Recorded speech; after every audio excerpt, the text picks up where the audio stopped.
আসসালামু আলাইকুম রহমতুল্লাহি ওবারাকাতুহু। সুপ্রিয় দর্শক শ্রোতা ভাই বোনেরা, কাছে কিংবা দূরে, দেশে কিংবা প্রবাসে, যারা যেখান থেকে আমাদের সাথে যুক্ত আছেন, সবাইকে আন্তরিক শুভেচ্ছা ও অভিনন্দন। দর্শক, আজ আমরা আলোচনা করব খুব গুরুত্বপূর্ণ একটি স্বপ্নের ব্যাখ্যা নিয়ে। সেটা হলো, স্বপ্নে যদি কেউ বিড়াল দেখে তাহলে সেটা আসলে ভালো লক্ষণ না খারাপ লক্ষণ। বিড়াল স্বপ্নে দেখা দ্বারা আমরা কি ধরনের মেসেজ গ্রহণ করতে পারি?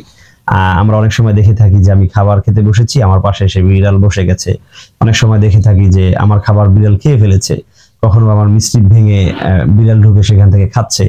তো বিড়ালের উচ্ছিষ্ট সেটা আমি খাবো কি খাবো না সেটা নিয়ে দ্বিধা সংশয়ে রয়েছি। স্বপ্নে বিড়ালকে আমরা নানাভাবে দেখতে পারি। যেভাবেই দেখি না কেন সেটার ব্যাখ্যা কি হতে পারে সে বিষয় নিয়ে আজকে বিস্তারিত কথা বলবো। তবে এর পূর্বে আপনাদের কাছে ছোট্ট একটি নিবেদন থাকবে, আপনারা যদি আমাদের চ্যানেল কিংবা পেজে নতুন হয়ে থাকেন অবশ্যই চ্যানেলটি সাবস্ক্রাইব করে পেজটি ফলো দিয়ে রাখবেন। দর্শক, স্বপ্নে বিড়াল দেখার ব্যাখ্যা কি হতে পারে? তো এটাকে আমরা কোরআন এবং সুন্নাহর আলোকে, বিশেষ করে হাদিসের আলোকে যদি একটু আমরা বিশ্লেষণ করি, আল্লাহর হাবিব সাল্লাল্লাহু আলাইহি ওয়াসাল্লাম বিড়ালের ব্যাপারে বলেছেন যে বিড়ালের যে ঝুঁটা আছে, বিড়ালের যে উচ্ছিষ্ট খাবার রয়েছে অথবা কোনো খাবার ভিতরে বিড়াল মুখ দিয়েছে, সেটার ব্যাপারে সাহাবায়ে কেরাম প্রশ্নবিদ্ধ হলে তখন রাসূল বলেছেন যে ইন্নাহা লাইসাত বিনাজাসিন, এটা নাপাক নয়। ফা ইন্নাহা মিনাত তাওয়াফিনা ওয়া তাওয়াফাতি আলাইকুম, বিড়াল তো তোমাদের কাছে সচরাচর যাওয়া আসা করে, তারা সর্বদা তোমাদের কাছে যাওয়া আসা যেহেতু করে, সেজন্য এই বিড়ালের যে ঝুঁটা আছে সেটা নাপাক হবে না। এবং রাসূল সাল্লাল্লাহু আলাইহি ওয়াসাল্লাম নিজেও বিড়াল পুষতেন, তার বিভিন্ন স্ত্রীদের ঘরে বিড়াল ছিল। রাসূলের সবথেকে প্রিয় সাহাবী ছিলেন হযরত আবু হুরায়রা রাদিয়াল্লাহু তাআলা আনহু, হাদিসের সম্রাট যাকে বলা হয়। সবথেকে বেশি হাদিস বর্ণনা করেছেন আবু হুরায়রা।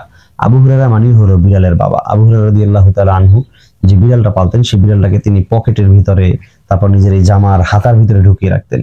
আর রাসূলের দরবারে একবার গিয়েছেন, যাওয়ার পরে হঠাৎ করে হাতার ভিতর থেকে বিড়ালটা বেরিয়ে গেছে। সাথে সাথে রাসূল বললেন, ইয়া আবা হুরায়রা, হে বিড়ালের বাবা, মানে বিড়ালটা তুমি এত বেশি পোষো, বিড়ালটাকে তুমি এত বেশি কাছে রাখো। তো বিড়ালের ব্যাপারে হাদিসে আমরা যেটা পাই সেটা হলো বিড়াল নাপাক নয়, সাথে বিড়ালের যে উচ্ছিষ্ট রয়েছে সেটাও নাপাক নয়। এবং বিড়াল যদি কারো কাছে থাকে তাহলে সেটা কোনো কোনো বর্ণনা থেকে বরকতের কারণ বোঝা যায়। তো সেই হিসেবে আমরা বুঝবো যে বাস্তবে যেহেতু এটা বিড়াল পোষা, এটা নিষিদ্ধ কিছু না, খারাপ কিছু না। তো সেই হিসেবে অবশ্যই স্বপ্নযোগী বিড়াল দেখে এটা ভালো লক্ষণ।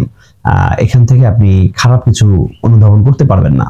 তবে একটা জিনিস মনে রাখা লাগবে যে আপনার এই বিড়ালই যদি আপনার খাবার খেয়ে ফেলে, নিয়মিত আপনার খাবার খেয়ে ফেলছে, আপনার খাবারকে নষ্ট করছে, অথবা আপনার ঘরের ভিতরে আপনার বিছানায় কোনো জায়গায় সে মলমূত্র ত্যাগ করছে, যেটার মাধ্যমে আপনার বিছানা নষ্ট হয়ে যাচ্ছে, তার মানে আপনাকে জ্বালাতন করছে, এমনটা যদি আপনি স্বপ্নে দেখেন তাহলে বুঝতে হবে আপন মানুষ দিয়ে কষ্ট পাবেন। এটা আসলে তেমন ভালো দিক না।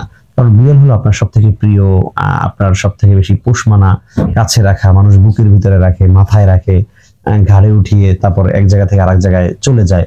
মানুষ অনেক কাছে বাইক ড্রাইভ করে তারা বিড়ালের সাথে নিয়ে। সর্বাবস্থায় কিন্তু বিড়াল আপনার খুব কাছের একটা প্রাণী। সেই প্রাণীও যদি আপনাকে ডিস্টার্ব করে, সে যদি আপনাকে জ্বালাতন করে, আপনার বিছানা নষ্ট করে, আপনার খাবারকে বারবার নষ্ট করে দেয়, তাহলে বুঝতে হবে আপন মানুষ দিয়ে আপনি কষ্ট পাওয়ার সম্ভাবনা রয়েছে। দর্শক, এই ধরনের আরো যদি কোনো কৌতূহলমূলক ব্যাখ্যা আপনাদের জানতে ইচ্ছে করে, অবশ্যই ডিসক্রিপশন বক্সে 3টি পেজের লিঙ্ক দিয়ে দিব, যে কোনো পেজে মেসেজ দিলে আমার সাথে কথা বলতে পারবেন। তাছাড়া যে কোনো বিষয়ে আমল নিতে চান, তদবির নিতে চান, সেক্সুয়াল প্রবলেমের জন্য, যৌন সমস্যার জন্য আমি স্থায়ী ট্রিটমেন্ট দিয়ে থাকি, চাইলে সেটার জন্য আমার সাথে যোগাযোগ করতে পারবেন।